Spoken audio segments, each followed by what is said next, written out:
I'll get like abuses about like you could have launched this person, that person. Why have you launched? I mean like hello, like मैंने कोई करता धरता मैंने कोई I'm not taken one whole like ठेका of introducing new talent in the industry. When did I become that person? मैं जो करना चाहता हूँ मैं करना चाहता हूँ, चाहे मैं अपने फूफे के बेटे को लॉन्च करूँ या मेरी चाची के भतीजे को लॉन्च करूँ. I can do what the I want. I mean like it's so last season now. Like come up with another problem. I mean, don't go on and on and on and on about nepotism. You don't know what the hell it is. Right. You don't know what it is. So what should I do? Right. If I have a child, I should not give them the privilege of what I'm doing. I mean, I'm a parent. Yeah. It will happen, come naturally. It happens in every business. But we are just, that one word just became like a curse in my filmography or my life. And I'm living with it still. Karan Johar के धर्मा productions के 50% के share अब आधार पूनावाला ने खरीद लिए हैं। ये वही आधार पूनावाला हैं जिनकी कंपनी ने कोविड की वैक्सीन बनाई थी। CEO of serum institute of India Karan Johar अब धर्मा प्रोडक्शंस के अकेले करता धरता नहीं रहे हैं। आखिर ऐसा क्या हुआ कि इतने बड़े प्रोडक्शन हाउस को अपने 50% शेयर बेचने पड़ गए? इतना बड़ा प्रोडक्शन हाउस जिसमें काम करने के लिए एक्टर हो या डायरेक्टर सपने देखा करते हैं, आखिर कहाँ गलती हो गई कि ये दिन देखना पड़ रहा है? तो चलिए जानते हैं धर्मा प्रोडक्शंस का पास्ट, प्रेजेंट और फ्यूचर। धर्मा प्रोडक्शंस 1979 में यश जौहर जो करण जौहर के पिता हैं उन्होंने शुरू किया था और 1980 में पहली फिल्म प्रोड्यूस की थी दोस्ताना, जिसमें अमिताभ बच्चन, शत्रुघ्न सिन्हा और जीनत अमान मेन लीड में थे। ये फिल्म सुपरहिट साबित हुई और धर्मा प्रोडक्शन ने आते ही धमाल मचा दिया। लेकिन इसके बाद धर्मा प्रोडक्शन को अपना वर्स्ट टाइम देखने को मिला। फिल्म दुनिया मुकद्दर का फैसला, अग्निपथ जिसमें अमिताभ बच्चन मेन लीड में थे, बुरी तरह फ्लॉप हो गई। लोग इस प्रोडक्शन हाउस को वन टाइम वंडर कहने लगे। ये कहना गलत नहीं होगा कि ये पहली बार नहीं है जब धर्मा प्रोडक्शंस बुरे दौर से गुजर रहा है। 80s में भी धर्मा प्रोडक्शंस बंद होने के कगार पर आ गया था। लगातार फिल्में फ्लॉप हो रही थी या एवरेज बिजनेस कर रही थी। धर्मा प्रोडक्शन के दिन तब फिरे जब करण जौहर ने अपना 1998 में डायरेक्टोरियल डेब्यू किया और प्रोड्यूस की कुछ कुछ होता है। और ये बताने की जरूरत नहीं है कि ये फिल्म हिट थी या flop, it was a blockbuster film. Film के गाने, कपड़े, कैरेक्टर सब कुछ ट्रेंड बन गया। लेकिन फिर भी धर्मा प्रोडक्शन की सक्सेस पर लोगों को इतना भरोसा नहीं था। ये फिल्म भी वन टाइम वंडर की तरह देखी जाने लगी। कुछ कुछ होता है के बाद धर्मा प्रोडक्शंस ने 2001 में प्रोड्यूस की कभी खुशी कभी गम, जिसमें उस वक्त के सभी बड़े एक्टर्स थे, शाहरुख, काजोल, ऋतिक, करीना, अमिताभ बच्चन और जया बच्चन। और फिल्म भी सुपर डुपर हिट रही, जिसके बाद वन टाइम वंडर का टैग भी धर्मा प्रोडक्शन से हट गया। ये वक्त धर्मा प्रोडक्शन का गोल्डन पीरियड था। इस पीरियड में धर्मा ने कल हो ना हो, Dostana, my name is Khan, I hate love stories, wake up Sid जैसी फिल्में बनाई।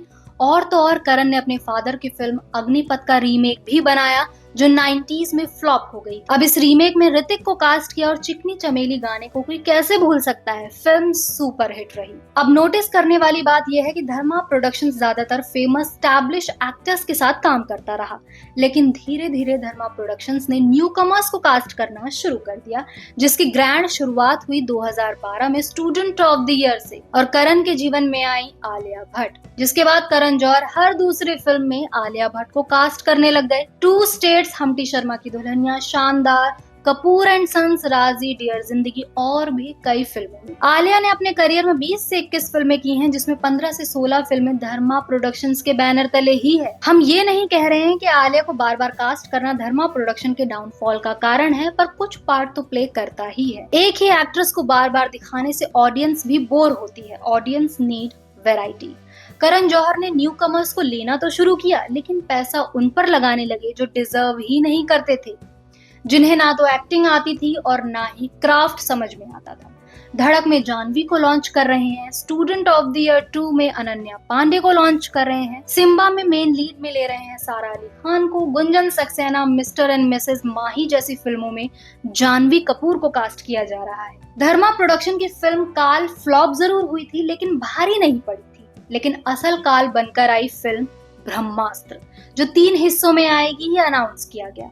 पहला पार्ट बनने में करीब 400 करोड़ रुपए लग गए और कमाए लगभग 430 करोड़ रुपए, मतलब एक एवरेज फिल्म साबित हुई। ख्वाब देखे जा रहे थे 1000 करोड़ कमाएगी, सोचा था बाकी 2 हिस्सों का पैसा पहले पार्ट से ही आ जाएगा, लेकिन ऐसा नहीं हुआ। अब तो सेकंड और थर्ड पार्ट कब आएगा भी कि नहीं, नो आइडिया। ब्रह्मास्त्र के बाद आई लाइगर, योद्धा, जुग जुग जियो, सेल्फी, गोविंदा नाम मेरा और भी कई फिल्में आई जो या तो फ्लॉप हो गई या एवरेज रही। धर्मा प्रोडक्शन की रीसेंट रिलीजेस की अगर बात करें तो किल, बैड न्यूज और जिगरा आई है जो धर्मा प्रोडक्शंस को रिवाइव करने में नाकाम रही। अब आने वाली फिल्मों में भी कुछ ज्यादा दम नहीं दिखाई दे रहा है। धड़क 2 आने वाली है, सनी संस्कारी की तुलसी कुमारी, ये धर्मा प्रोडक्शंस के अपकमिंग प्रोजेक्ट्स हैं जिनमें दम नहीं दिख रहा है। धर्मा प्रोडक्शन के डाउनफॉल में खराब फिल्मों ने तो योगदान दिया ही है, उतना ही योगदान करण जौहर का खुद का भी है। I'll get like abuses about like you could have launched this person, that person. Why have you launched? I mean like hello, like you know मैंने कोई करता धरता मैंने कोई I'm not taken one whole like you know ठेका of introducing new talent in the industry. When did I become that person? मैं जो करना चाहता हूँ मैं करना चाहता हूँ, चाहे मैं अपने फूफे के बेटे को लॉन्च करूँ या मेरी चाची के भतीजे को लॉन्च करूँ, I can do what the I want. लगातार नेपो टैलेंटलेस एक्टर्स को कास्ट करना, करोड़ों का दाव कमजोर कंधों पर डालोगे तो फिल्म तो फ्लॉप होगी ही। आलिया, जानवी, अनन्या से बाहर आकर भी इम्पैक्टफुल एक्टर्स को कास्ट करना जरूरी है जिन्हें लोग वाकई पसंद करते हैं। एक तो धर्मा प्रोडक्शंस का नाम सुनते ही करण जौहर का फेस सामने आ जाता है। सबसे बड़ी गलती यही है। He is one of the most hated personality in India. Brand को ओनर के फेस से अलग रखना बहुत जरूरी है ताकि ओनर का नाम खराब भी हो तो ब्रांड पर इतना फर्क ना पड़े। जैसे कि Yashraj films, YRF, T series, इनके नाम सुन के आदित्य चोपड़ा, गुलशन कुमार का फेस सामने नहीं आता और यही उनके फेवर में भी जाता है। करण जौहर खुद बहुत फेमस है, पॉजिटिव से ज्यादा नेगेटिव वे में। रियलिटी शोज में कभी जज की कुर्सी पर दिखाई देते हैं और उनका खुद का फेमस टॉक शो भी है कॉफी विद करण, जिसमें बॉलीवुड की दुनिया भर की गॉसिप होती है जिसकी वजह से लोग उन्हें और नापसंद करते हैं। लोगों की नफरत करण जौहर धर्मा प्रोडक्शंस को लेकर और ज्यादा बढ़ गई है, जिसमें सुशांत सिंह राजपूत की डेथ ने भी बड़ा रोल प्ले किया। कंगना के नेपोटिज्म कमेंट के बाद लोग अवेयर हुए और क्रिटिसाइज किया करण जौहर को, लेकिन सुशांत की डेथ के बाद नफरत करने लगे करण से।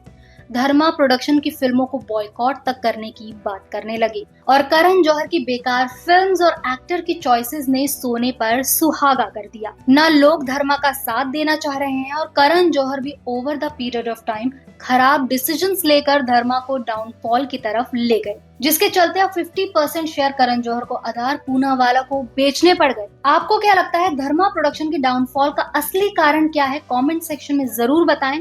वीडियो अगर पसंद आया हो तो लाइक, शेयर और चैनल को सब्सक्राइब करना बिल्कुल भी ना भूलिएगा।